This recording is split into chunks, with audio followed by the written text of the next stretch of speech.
नमस्कार, आप देख रहे हैं हमारी खास पेशकश। मैं हूं आपके साथ अक्षय। देश का लोकतंत्र इस देश की खूबसूरती का एक अभिन्न अंग है, जहां पर जनता के लिए और जनता द्वारा शासन के एक सूत्र पर चलते हुए हर एक नागरिक को समानता के साथ स्वेच्छा से जीने का अधिकार दिया जाता है। लोकतंत्र की आत्मा संविधान को कहा जाना अतिशयोक्ति नहीं होगा और इसी संविधान का प्रियम्बल यानी कि संविधान की प्रस्तावना भी समाज के हर व्यक्ति के लिए समता और न्याय की बात करता है। कानून हर समस्या के सही प्रारूप में समाधान के लिए मौजूद है, लेकिन सही जानकारी ना होने या फिर कानूनी पेचीदगियों के चलते एक हिस्सा सही समय पर न्याय हासिल करने में खुद को असमर्थ महसूस करता है। और इसी अंतर को खत्म करने के लिए इंडिया लीगल रिसर्च फाउंडेशन के इनिशिएटिव लीगल हेल्पलाइन में हम यहाँ पर मौजूद हैं। आपकी हर कानूनी समस्या में आपकी सहायता के लिए आज हम जिस विषय पर चर्चा करने जा रहे हैं वो FIR से जुड़ा हुआ है। FIR संबंधी क्या है कानूनी प्रावधान, इस पर हम विस्तार से चर्चा करेंगे। साथ ही किसी भी तरह की कोई कानूनी समस्या अगर आपके जहन में है तो आप हमारे इस खास कार्यक्रम के माध्यम से जुड़ सकते हैं। सवाल एक बार फिर दोहराते हैं, जमानत से जुड़े क्या है कानूनी अधिकार, जो विषय आज हम लेकर आए हैं। इस पर अगर किसी भी तरह की कोई भ्रांति आपके जहन में चल रही है तो अब आपको परेशान होने की जरूरत नहीं है। आप हमारे साथ जुड़ सकते हैं। फोन लाइन्स खुल चुकी हैं और टेलीविजन स्क्रीन पर जो नंबर्स फ्लैश हो रहे हैं, इन नंबर्स पर कॉल करके आप अपना सवाल कर सकते हैं। आप तक वाजिब जवाब पहुंचाने की कोशिश हम करें।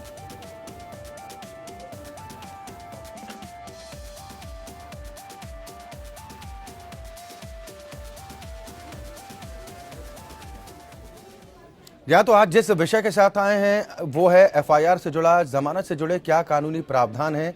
इससे जुड़ा अगर कोई भी आपका सवाल है तो आप हमारे साथ जुड़ सकते हैं। बेहद खास मेहमान हमारे साथ जुड़ गए हैं भीष्म सिंह जी, आप अधिवक्ता हैं हाई कोर्ट के।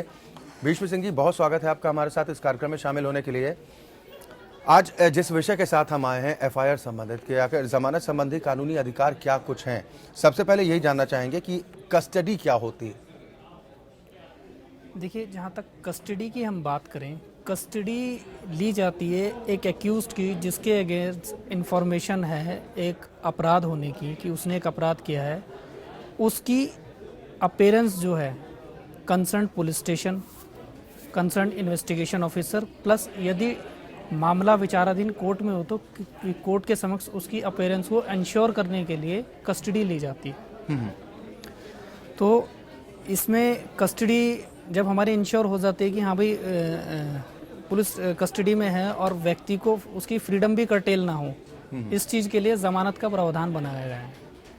और ज़मानत का एक स्पेशल लॉ है जो 436 CRP से लेके 439 CRPC तक दिया हुआ है, जिसमें अलग अलग कैटेगरी बनाई है। सबसे पहले तो अपराध हम देख लें तो दो प्रकार के अपराध होते हैं, एक बेलेबल और एक नॉन बेलेबल। जी। बेलेबल ऑफेंसेस जो हैं, जिन अपराधों में 3 साल तक की सज़ा का प्रावधान है, वो सब बेलेबल ऑफेंसेस में आते हैं जी। और नॉन बेलेबल 3 साल से ऊपर चले जाते हैं। तो उस विषय में जो कानून है वो अलग अलग है दोनों कैटेगरी के लिए जी। जहाँ तक बेलेबल की बात करें तो बेलेबल में जमानत जो है मैटर ऑफ राइट आ जाती है जी। दूसरी तरफ अगर नॉन बेलेबल में बात करें तो ये डिपेंड करती है circumstances of the particular case पे। चलिए, बिल्कुल अपने दर्शकों से भी बार बार यही अपील कर रहे हैं कि अगर किसी भी तरह की कोई कानूनी समस्या अगर आपके जहन में चल रही है, कोई उपाय अगर आपको नहीं सूझ रहा है, तो अब आपको परेशान होने की ज़रूरत बिल्कुल भी नहीं है। हम यहाँ पर मौजूद हैं आपकी निःशुल्क कानूनी सहायता के लिए। फोन लाइन्स लगातार खुली हुई हैं और टेलीविजन स्क्रीन पर जो नंबर फ्लैश हो रहे हैं, इन नंबर्स पर कॉल करके आप हमारे साथ जुड़ सकते हैं। और कानूनी समस्या से संबंधी कोई भी सवाल अगर आपके जहन में है तो आप उसका वाजिब जवाब पा सकते हैं। अधिवक्ता हाईकोर्ट भीष्म सिंह जी हमारे साथ लगातार बने हुए हैं और जिस विषय के साथ हमारे सामने आए हैं, जमानत से जुड़े आखिर क्या कानूनी अधिकार हैं। और अभी जैसा कि भीष्म सिंह जी ने बताया कि कस्टडी आखिर क्या कुछ होती है। आपने जो बेलेबल ऑफेंस की बात की है कि 2 तरह के ऑफेंस होते हैं, एक बेलेबल एक नॉन बेलेबल। एग्जाम्पल के तौर पर अगर नॉन बेलेबल की अगर बात की जाए तो कौन कौन से केसेस उसमें आते हैं। देखिए, नॉन बेलेबल में 7 ईयर अप टू 7 ईयर्स जिन पे इम्प्रिजनमेंट है वो सारे नॉन बेलेबल होते हैं। और crime against woman, children, state, ये नॉन बेलेबल कैटेगरी के अंदर आते हैं। तो जो मतलब हीनियस कैटेगरी के क्राइम है वो सारे नॉन बेलेबल में आएंगे। मर्डर है, रेप है और किडनैपिंग है, ये सब नॉन बेलेबल ऑफेंसेस हैं। और टाइम टू टाइम जो अधिनियम हमारे एक्ट जो बने हुए हैं, स्पेशल एक्ट्स के अंदर भी प्रोविजन दिए हुए हैं बेलेबल और नॉन बेलेबल के लिए जी। चलिए, बिल्कुल जो हमारा मकसद है कि अपने इस खास कार्यक्रम के माध्यम से जिन लोगों को जानकारी नहीं है कि आखिर कानूनी प्रक्रिया क्या कुछ होती है, हम हम हर दिन एक ऐसे विषय के साथ आते हैं ताकि आपकी जो कानूनी पेचीदगियां हैं उनमें कम से कम कमी आ पाए। दर्शकों के जुड़ने का सिलसिला भी शुरू हो चुका है। पहले कॉलर राजेंद्र जी हमारे साथ जुड़े हैं। राजेंद्र जी, बहुत स्वागत है आपका, सवाल कीजिए अपना। सर, मैं राघवेंद्र प्रसाद मिश्रा बोल। मेरा सवाल ये था जी सर। हेलो जी राजेंद्र जी, सवाल कीजिए। सर, मेरा सवाल ये था कि जो बामन प्रसाद मिश्रा है वो बंदे के पास छाई गिरफ्तारी वारंट है, पुलिस उसको पकड़ नहीं रही है सर। जी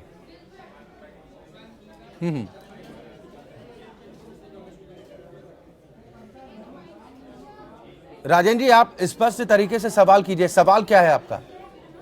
सवाल ये है सर कि बंदा एक है, उसने मेरे को चेक बाउंस का केस है सर। जी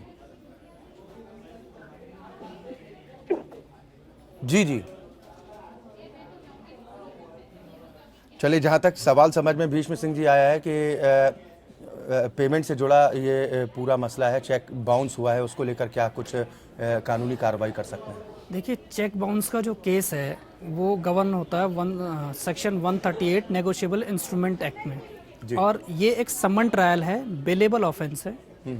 और इसमें जो है डिपेंड करता है कि जो समन की सर्विस इनको कराई जा रही है, जिनके खिलाफ इन्होंने केस किया है, उसकी रिपोर्ट पे अगर वो रिपोर्ट इस तरीके की है कि वो अवॉइड कर रहा है कोर्ट में अपेयर होने से, एक्यूज्ड अपराधी जिसके अगेंस्ट मुकदमा चल रहा है, तो उस केस में कोर्ट वारंट इशू कर सकता है, जिसे एग्जीक्यूट पुलिस द्वारा कराया जाएगा। यदि पुलिस अपना काम ठीक से नहीं कर रही है तो सुपीरियर ऑफिसर्स को कंसर्न ऑफिसर की, एरिंग ऑफिसर की कंप्लेंट ये जो है कर सकते हैं। चलिए, उम्मीद करते हैं राजेंद्र सिंह जी आपको आपके सवाल का वाजिब जवाब जरूर मिला होगा। हम अपने दर्शकों से भी बार बार अपील कर रहे हैं कि अगर किसी भी तरह की कानूनी समस्या से आप परेशान हैं तो परेशान होने की जरूरत नहीं है। आप हमारे से खास कार्यक्रम के माध्यम से जुड़ सकते हैं। अंकित, एक और कॉलर हमारे साथ जुड़ गए हैं। अंकित जी, बहुत स्वागत है आपका, सवाल कीजिए। जी अंकित जी, सवाल क्या है आपका? जी सर, जमीन से संबंधित सर सवाल है मेरा। जी सर, मेरा सवाल ये है कि मेरे कुछ जमीन जो है, मेरे पास के लोग हैं वो जमीन मेरी जोते हुए हैं जी, और मैंने कई बार जिला के बड़े बड़े अधिकारियों को सर इसकी सूचना दी कि सर इस तरीके से मेरी बात है, लेकिन कोई ना जिला अधिकारी ना SDM कोई भी मेरी जो है इस समस्या का निवारण करने के लिए उत्तरदायी नहीं हो रहा है। इसके लिए सर मुझे क्या करना चाहिए? भीष्म सिंह जी, देखिए, जहाँ तक मैं समझ पाया हूँ आपका जो सवाल है वो आपकी ज़मीन के कब्जे से रिलेटेड है। जी, यदि आपके ज़मीन के ऊपर किसी ने इलीगल पोजीशन किया हुआ है तो आपके पास रेमेडी अवेलेबल है। आप सिविल कोर्ट में सूट फॉर पोजीशन कब्जे के लिए डाल सकते हैं, और आपके सभी परिस्थितियों को, सर्कमस्टांसेस को नज़र में रखते हुए जो कंसर्न कोर्ट है वो आपकी सहायता करेगी। सूट फॉर पोजीशन आपके लिए है रेमेडी अवेलेबल। ये उन परिस्थितियों में क्या होता है, जैसा कि इन कॉलर का सवाल था अंकित जी का कि इनके खेत थे, खेत किसी दूसरे शख्स ने जोत लिए, ज़मीन इनकी है, लेकिन कहीं सुनवाई नहीं हो रही। जो तमाम अधिकारियों से कंप्लेंट भी की है वो सुनवाई को तैयार नहीं है, तो वो क्या कानूनी प्रक्रिया के दायरे में अधिकारीगण भी आ सकते हैं? जी बिल्कुल, ये एक प्रोसेस होता है। जैसे किसी भी डिपार्टमेंट को एक पर्टिकुलर, जैसे पुलिस का काम है, पुलिस को FIR लॉन्च करने के लिए और क्या उसको इन्वेस्टिगेट करने का काम दिया। अगर यदि वो नहीं कर रही है तो उसके सुपीरियर ऑफिसर, देन उसके बाद कोर्ट, वो कोर्ट को अप्रोच कर सकते हैं। अगर ऐसे ही SDM अपना काम करने में असमक्ष रहे हैं या कर नहीं पाए हैं तो उसके लिए भी ये इसी केस के द्वारा कोर्ट को इन्फॉर्म कर सकते हैं कि SDM अपनी ड्यूटी नहीं, अंकित जी ने जिस तरह से बताया कि उन्होंने जिलाधिकारी से लेकर तमाम वरिष्ठ अधिकारियों तक इस बात की शिकायत की है, लेकिन कोई कार्रवाई नहीं हुई है, तो अब इनके पास रास्ता सिर्फ माननीय अदालत का बचता है? हाँ जी बिल्कुल, सिविल कोर्ट को अप्रोच करेंगे और उसमें ये बताएंगे कि इन्होंने अपनी तरफ से सारे एफर्ट्स जो हैं प्रयास करे हैं और उसमें फेल रहे हैं, तभी कोर्ट इंटरफेयर करेगा। यदि कोर्ट से अलावा पहले कोई रेमेडी अवेलेबल होती है तो कोर्ट उस सिलसिले में इंटरफेयर फिर नहीं करता है। पहले आपको फर्स्ट अथॉरिटी को अप्रोच करना होता है। तो फर्स्ट अथॉरिटी SDM और जो है कंसर्न अधिकारियों को अप्रोच कर चुके हैं, वो अपना काम नहीं कर पाए, उनके पास कोर्ट की रेमेडी है, आप कोर्ट को बता सकते हैं। चलिए, बिल्कुल उम्मीद करते हैं अंकित जी आपके सवाल का वाजिब जवाब ज़रूर मिला होगा। हम अपने दर्शकों से भी बार बार ये अपील करते हैं कि अगर किसी भी तरह की कानूनी समस्या से आप परेशान हैं तो अब आपको परेशान होने की ज़रूरत नहीं है। आप हमारी लीगल हेल्पलाइन के माध्यम से जुड़ सकते हैं, और किसी भी तरह की कोई कानूनी समस्या अगर आपके जहन में चल रही है तो आप हमारे इस खास शो के माध्यम से जुड़ सकते हैं। फ़ोन लाइन्स लगातार आपकी टेलीविज़न स्क्रीन पर हैं। इन नंबर्स पर आप हमें कॉल कर सकते हैं, अपना सवाल कर सकते हैं और उसका वाजिब जवाब हम आप तक पहुंचाने की कोशिश करते हैं।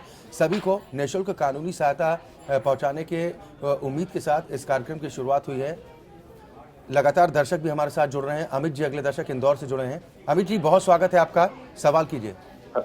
हेलो जी हाँ जी सर मेरा सवाल था कि यहाँ इंदौर में एक बिल्डर है, जी। उस बिल्डर ने यहाँ सभी लोगों से इंटरेस्ट पे वो पैसे लिया करता था, और किसी से 1 करोड़, किसी से 4 करोड़, किसी से 10 करोड़, ऐसे उसने सभी से पैसे लिए हुए हैं। लेकिन लोगों के पास, कई लोगों के पास रिटर्न प्रूफ नहीं है, कई के पास चेक हैं, उसके चेक बाउंस के केसेस चल रहे हैं 100 से ज्यादा उसके ऊपर जी। और मैंने अपनी कंप्लेंट भी यहाँ सीपी को दी है, तो उन्होंने ईओडब्ल्यू में मेरी कंप्लेंट फॉरवर्ड कर दी है जी।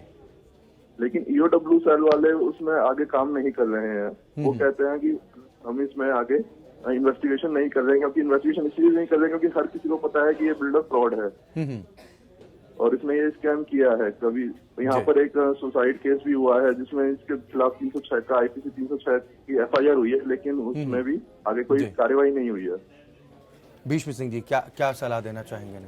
देखिए, ईओडब्ल्यू सेल जो है वो बनाया ही गया है फाइनेंशियल जो है आपके इकोनॉमिक ऑफेंसेस हैं उनको डील करने के लिए। इन केस जो आपके कंसर्न अधिकारी हैं जिनके पास आपका केस है, इन्वेस्टिगेशन ऑफिसर, वो अपनी ड्यूटी ठीक से परफॉर्म नहीं कर रहे हैं, तो आपका पहला काम है कि आप जो है अपने इलाके के जो सुपीरियर ऑफिसर्स हैं, जैसे डीसीपी हो गए या एसपी सिटी या एसपी सिटी जो भी आपके यहाँ पे होंगे, उनको इन्फॉर्म कीजिए। इन केस तब भी कोई कार्रवाई नहीं होती है तो आपके पास 156(3) प्रोविजो सीआरपीसी का है, जिसमें आप कोर्ट को डायरेक्ट अप्रोच कर सकते हैं और इन्वेस्टिगेट करा सकते हैं फेयरली। जैसा इन्होंने कहा कि कुछ लोगों के चेक के मार्फत उनसे पेमेंट दी गई थी और कुछ लोगों को चेक शायद उनकी तरफ से दिए गए थे, तो उस कंडीशन में क्या कुछ? देखिए, ऐसा होता है, एक अपराध जरूरी नहीं है किसी एक सेक्शन में ही कवर हो जाए। टाइम टू टाइम अलग अलग स्पेशल लॉ बनाए जाते हैं। जैसे चेक बाउंस है, चेक जो है एक लायबिलिटी को डिस्पोज ऑफ करने के लिए इशू किया गया, जो इन्होंने कहा कि इन्होंने पैसा उधार दिया था, लोन दिया था, और वो पैसा इनसे लिया गया एक फ्रॉड के तहत। जी। फ्रॉड आपका 420 जो है उसमें कवर होगा इंडियन पेनल कोड में, प्लस में जो चेक इशू करके उन्होंने एक और ऑफेंस कर दिया है वो 138 में कवर होगा। तो दोनों ट्रायल जो है साइमल्टेनियसली अलग अलग चलेंगे, और इनके पास सिविल रेमेडी भी अवेलेबल है कि उसी चेक अमाउंट को ये सिविल सूट के, रिकवरी सूट के जरिए भी वसूल कर सकते हैं। तो लॉ के अंदर civil, criminal plus special law तीनों ही तरीके की रेमेडी अवेलेबल होती है। जरूरत है कि किसी एक अच्छे कंसल्टेंट को कंसल्ट करके और अपना केस जो प्रोसीड करें। चलिए, बिल्कुल उम्मीद करते हैं अमित जी जो आपने सवाल किया था उसका वाजिब जवाब आप तक पहुंचा होगा, और साथ ही अगर उसके बावजूद किसी तरह की दिक्कत आती है तो आप अपने दस्तावेज भी हमारे पास भेज सकते हैं। ईमेल एड्रेस भी टेलीविज़न स्क्रीन पर है, साथ ही व्हाट्सएप नंबर भी है। आप अपने डॉक्यूमेंट्स की कॉपी भेज सकते हैं और उसके बाद जो भी उचित उपाय होगा वो आप तक ज़रूर पहुँचाने की कोशिश की जाएगी। राजेश जी एक दर्शक दिल्ली से हमारे साथ जुड़ गए हैं। राजेश जी, बहुत स्वागत है आपका, सवाल कीजिए। मेरा एक छोटा भाई है जी, छोटे वाला जी, उसकी मैंने शादी करवाई थी सन 2011 के अंदर जी। 2 महीने लड़की रही है घर पे बस। उसके बाद उसने 2 साल बाद केस डाल दिया उसका प्रथा का। उसके अंदर हमारे घर में सबों के नाम लिखवा दिए। मेरी मम्मी एक्सपायर हो गई थी, एक्सपायर होने के बाद भी कहते हैं उन्होंने भी नाम लिखवा दिया। लिखवाने के बाद उसके बाद कहते हैं केस डाला 2 साल बाद के हमारे पास में कहते हैं 11 तारीख को 18 मार्च को जी 18 मार्च को यहाँ से गई है, और हमारे पास से 11 तारीख को लिखित में लिखित के चलिए, शायद राजेश जी का जो सवाल था डाउरी से जुड़ा हुआ है, उसमें उनके मुताबिक कि झूठा परिवार के लोगों को फंसा दिया गया है, उन लोगों को जो आज दुनिया में भी नहीं है। देखिए, किसी भी मृत व्यक्ति के अगेंस्ट केस जो है नहीं चलाया जा सकता, ना ही कोई डिक्री पास की जा सकती है। यदि ऐसा कुछ है, झूठी इन्फॉर्मेशन उन्होंने कोर्ट में दी है, तो जब तक ट्रायल पेंडिंग है और ट्रायल में डिसाइड नहीं हो जाता कि ये फैक्ट जो है झूठा जो है कंप्लेनेंट ने दिया है, अगर ऐसा कुछ है तो कोर्ट की अपनी पावर है। 340 CRPC जो है फर्जरी जिसे हम कहते हैं, उसमें वो सोमोटो एक्शन लेकर भी उनके अगेंस्ट कार्रवाई कर सकती है।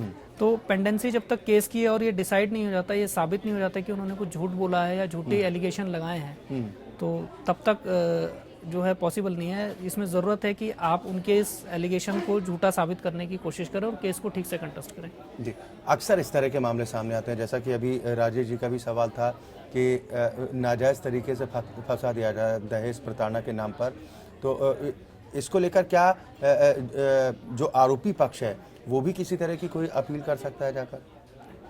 देखिए, कोई भी पर्टिकुलर केस जो है उसके सर्कमस्टांसेस पे डिपेंड करता है। हाँ, यदि आपके खिलाफ कोई झूठा केस बनाया गया है तो जो कानून है वो प्रॉपर एविडेंस पे चलता है। अगर आपके पास एविडेंस ऐसा है कि जो चीज़ ये बोली गई है, जो एलिगेशन लगे हैं और वो गलत हैं, तो उसे आप कोर्ट को के सामने ला करके अपनी बात को साबित कर सकते हैं जी। और जो गिल्टी पाया जाएगा उसके अगेंस्ट कार्रवाई होगी। चलिए, एक और कॉलर हमारे साथ सहारनपुर से मुनशाद जी जुड़ गए हैं। मुनशाद जी, बहुत स्वागत है आपका, अपना सवाल कीजिए। जी सर, मेरा सवाल ये है कि हमने 16 नवंबर को जो है यहाँ पे एक ये पोल्ट्री विभाग का जो गल्ला होता है राशन का जी, तो ये गल्ला हमने पकड़ा था यहाँ पे, और जो पात्र व्यक्ति है उनको गल्ला नहीं मिल पा रहा था सर। उसमें जो है ना पोल्ट्री विभाग वाले जो दफ्तर वाले हैं उनकी तरफ से उनके मतलब उससे जो है ना 3/7 का मुकदमा लग गया था सर। उसमें अभी तक कुछ नहीं हो पा रहा है,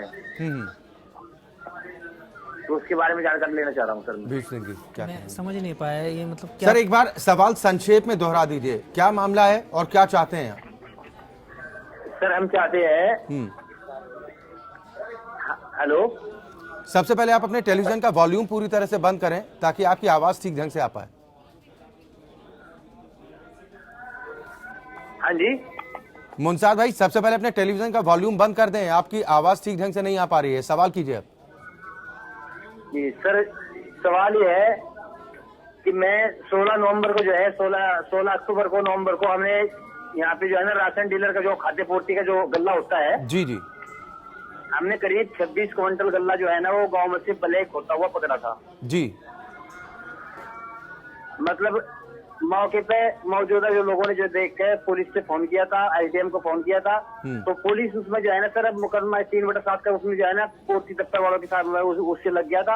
अब पुलिस उसमें जो है सर आनाकानी कर रही है और वो 3/7 का जो मुकदमा है उसमें ठीक है, भीष सिंह जी, जो है ये काला बाजारी से जुड़ा पूरा मसला है कि जो राशन का जो गल्ला आता है उसको इन लोगों ने पकड़ा था और उसके बाद प्रशासन शायद इस मामले में कार्रवाई करने से बच रहा है, पुलिस महकमे पर आ रहा है। फिर मैं वही कहूँगा कि इन केस अगर इन्वेस्टिगेशन ऑफिसर जो है वो अपना काम ठीक से नहीं कर रहा है तो इनकी पहली ड्यूटी बनती है कि ये उसके सुपीरियर ऑफिसर्स को जो है इन्फॉर्म करें, और तब भी अगर कार्रवाई नहीं होती तो 156(3) जो है CRPC का क्रिमिनल रेमेडी, क्रिमिनल केस के अंदर ये कोर्ट को अप्रोच कर सकते हैं। लेकिन अगर इन्होंने फर्स्ट उसके सुपीरियर ऑफिसर को इन्फॉर्म नहीं किया तो कोर्ट भी इनको एंटरटेन नहीं कर पाएगी।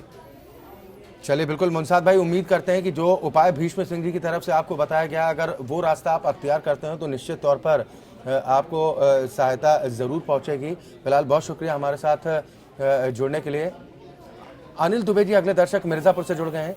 दुबे जी, बहुत स्वागत है आपका, सवाल कीजिए। अनिल जी, आवाज पहुंच रही है? हम सर ये कह रहे हैं जी, एक जमीन है जो हमने 5 साल पहले रजिस्ट्री कराया उसको, जी वो जमीन, हेलो जी जी, हाँ, वो जमीन हमारी खाई दाखिल हो गई है, सब कुछ हो गया है। आज के डेट में एक और पार्टी आ गई है, वो कह रही है कि जमीन को हमने 1958 में रजिस्ट्री कराया है और उसका खाई दाखिल आज तक नहीं हुआ। इस स्थिति में बताइए क्या होगा? हमारा खाई दाखिल है, कुछ है। देखिए, ज़मीन से जुड़े जो मामले हैं इस तरीके के कई बार सामने आते हैं जिसमें एक ही प्रॉपर्टी जो है वो कई लोगों को बेच दी जाती है। इसमें एक सबसे पहली कमी हमारी ये रहती है कि हम म्यूटेशन जो है प्रॉपर्टी का अपने नाम होने के बाद हमने रजिस्ट्री कराई, रजिस्ट्री कराने के बाद हम एकदम शांति से बैठ जाते हैं कि रजिस्ट्री हो गई, टाइटल हमारे पास आ गया। ऐसा नहीं है। रजिस्ट्री होने के बाद में जो रेवेन्यू रिकॉर्ड है वहाँ पर भी इंफॉर्मेशन जानी ज़रूरी है। जो हम म्यूटेशन कराते ही नहीं है। म्यूटेशन कराने के बाद ही कंफर्म होता है, क्योंकि इसमें जो फर्द जो होती है म्यूटेशन ऑफिसर जो रिकॉर्ड मेंटेन करते हैं, वो फर्स्ट कोई भी अगर उस प्रॉपर्टी को खरीदने आएगा तो म्यूटेशन ऑफिसर जो बता सकता है ये प्रॉपर्टी इस बंदे से कंसर्न्ड है। यदि वो व्यक्ति वही है जो उसे बेच रहा है तो आपके साथ फ्रॉड होने की जो है संभावना बहुत कम हो जाती है, पर ऐसा होता ही नहीं है। रजिस्ट्री कराने के बाद में हम शांति से बैठ जाते हैं। डॉक्यूमेंट को रजिस्टर्ड कराना बिफोर एसडीएम, इसका मतलब ये नहीं कि आपका रिकॉर्ड कंप्लीट हो गया। एसडीएम आपके डॉक्यूमेंट का एक विटनेस बन जाता है कि ये डॉक्यूमेंट मेरे सामने इन दो व्यक्तियों के बीच में एग्जीक्यूट हुआ है जी। और वो एक जो है प्रोसेस जो है गवर्नमेंट ने बनाया हुआ, बट उसका रिकॉर्ड में चढ़ना ही बहुत जरूरी है। आप अपने रिकॉर्ड्स को वेरीफाई कीजिए और अगर सच में आपके साथ फ्रॉड हुआ है तो इसके लिए criminal complaint plus civil case दोनों जो है प्रोसीड कर दिए। जैसा कि इन्होंने एक चीज़ भी कही थी कि इन्होंने जो ज़मीन की रजिस्ट्री तकरीबन 5 साल पहले कराई थी, लेकिन वो ज़मीन की रजिस्ट्री बता रहे हैं कि सन 1998 में ही करा ली गई थी। अब वो शख्स सामने आ रहा है, तो अब इनके पास क्या रास्ता बचता है? देखिए, मैंने वही कहा ना कि पहले तो ये कन्फर्म होना ज़रूरी है कि जिन्होंने इनको जनाब को जमीन बेची है, क्या वो असलियत में उस जमीन के मालिक थे, वो क्लियर होगा रेवेन्यू रिकॉर्ड से ही जी। और रेवेन्यू रिकॉर्ड जिसका वेरीफाई हो जाएगा वहीं से फिर आगे प्रोसेस चलेगा। या तो फ्रॉड इनके साथ हुआ है या 98 वालों के साथ हुआ है जी। जिनके साथ भी उनके पास रेमेडी है, चीटिंग का अपना मुकदमा दर्ज करा सकते हैं और रिकवरी सूट डाल सकते हैं अपने अमाउंट के लिए जो उन्होंने उसे पे किया है उसके अगेंस्ट। चलिए, बिल्कुल उम्मीद करते हैं कि जो आपका सवाल था उसका वाजिब जवाब आपको ज़रूर मिल गया होगा और जो उपाय भीष्म सिंह जी की तरफ से बताए गए हैं, अगर वो उपाय आप करते हैं तो निश्चित तौर पर आपको कानूनी सहायता ज़रूर मिलेगी। बहुत बहुत शुक्रिया हमारे साथ जुड़ने के लिए। साथ ही भीष्म सिंह जी, आपका भी बहुत शुक्रिया हमारे साथ इस कार्यक्रम में शामिल होने के लिए। दरअसल कानून सभी के मौजूद है, कानून प्रावधान देता है, सभी को अधिकार देता है, लेकिन कहीं ना कहीं जागरूकता की कमी के चलते या फिर कहें कि सही जानकारी ना होने के चलते एक बड़ा जो तबका है वो कहीं ना कहीं इंसाफ की दहलीज से दूर रह जाता है। और इसी अंतर को ख़त्म करने के लिए हमारी ये लीगल हेल्पलाइन है जिसके माध्यम से तमाम दर्शक हमारे साथ जुड़ते हैं। हम उनकी शंकाओं का समाधान करने की कोशिश करते हैं। फिलहाल आज हमारी खास पेशकश में इतना ही। कल फिर हाजिर होंगे। आप देखते रहिए APN में।